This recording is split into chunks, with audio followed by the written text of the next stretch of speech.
Hello everyone. Thanks for purchasing the Spring HRM software. So now I would like to show you how to install the software in the live server.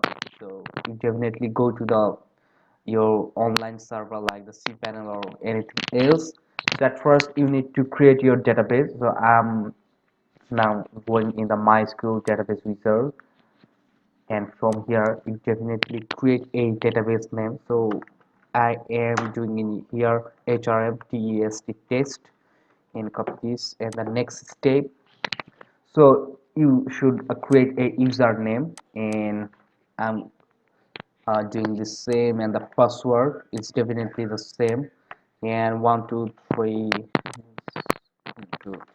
then simply create user and make sure all the privileges is checklist, and make changes, and then you will go the step for the complete the task, and keep remember this database name. Now I'm going to the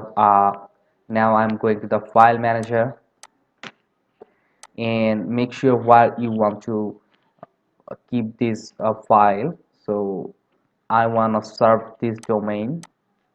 It's hrm.dntcoy.com, and go to the document root and click on here, and here you need to upload this file what you have downloaded. These things you need to upload, so simply just drag and drop in here, and this file is I have already exist, that's why showing this. And in when the complete is 100% done, then you need to close this, and you will make this, and it is a zip file, so you should extract this file, and after extract this file you will get this file and folder, and then you need to go to the core section and env.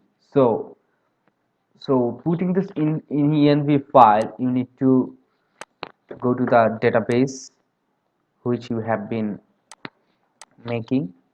So go to the php myadmin, and you are making hrm test.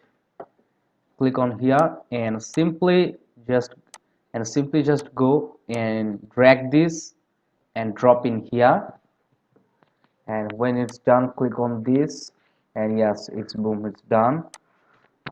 Then go to in here, I mean go to this file folder, then go to the core and go to the env and click on this and make this edit, and here is the database name. So what you have, make this in here. So just copy this name and replace the database name. The username I have the same, and the password, this is what you have said in the database section. Just simply save, and now I am trying to browse this link, and yeah, it's working fine, and now we can go to the things, and yeah, it's working fine. Thank you.